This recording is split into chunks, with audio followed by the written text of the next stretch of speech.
যুক্তরাষ্ট্রের ফ্লোরিডা অঙ্গরাজ্যে নিখোঁজ হওয়ার 2 সপ্তাহ পর বাংলাদেশের পিএইচডি স্টুডেন্ট নাহিদা সুলতানা বৃষ্টির মরদেহ শনাক্ত হওয়ার খবর দেন হিলসবরো কাউন্টি শেরিফ। নিখোঁজ হওয়ার প্রায় 7 দিন পর হাওয়ার্ড ফ্র্যাঙ্কল্যান্ড ব্রিজের কাছ থেকে কালো রঙের পলিথিনের ভেতর বৃষ্টির ক্ষত বিক্ষত মরদেহ খুঁজে পায় পুলিশ। এই ব্রিজের কাছ থেকেই লিমনের মরদেহ 2 দিন আগে উদ্ধার করা হয়।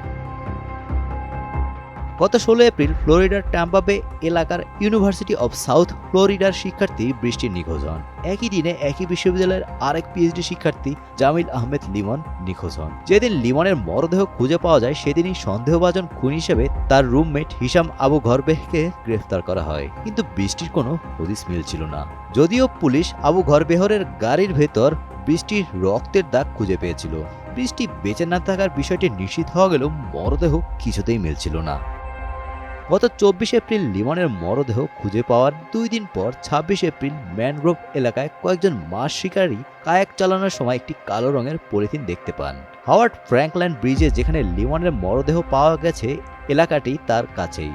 শেরিফ চ্যাড ক্রনিস্টার বলেন, কালো পলিথিনটি এমনভাবে মহাসড়কের পাশে ফেলে রাখা হয়েছে ঠিক যেভাবে মানুষ আবর্জনা ভর্তি কালো পলিথিন ফেলে রাখে।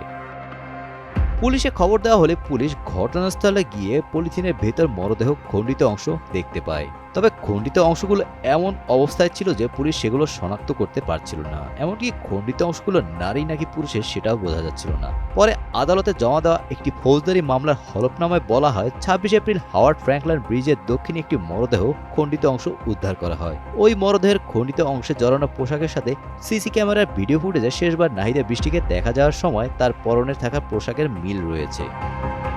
অবশেষে 30 এপ্রিল সংবাদ সম্মেলনে এসে হিলসবরো কাউন্টি শেরিফ নিশ্চিত করেন রবিবার উদ্ধার খণ্ডিত মরদেহটি বৃষ্টির ছিল।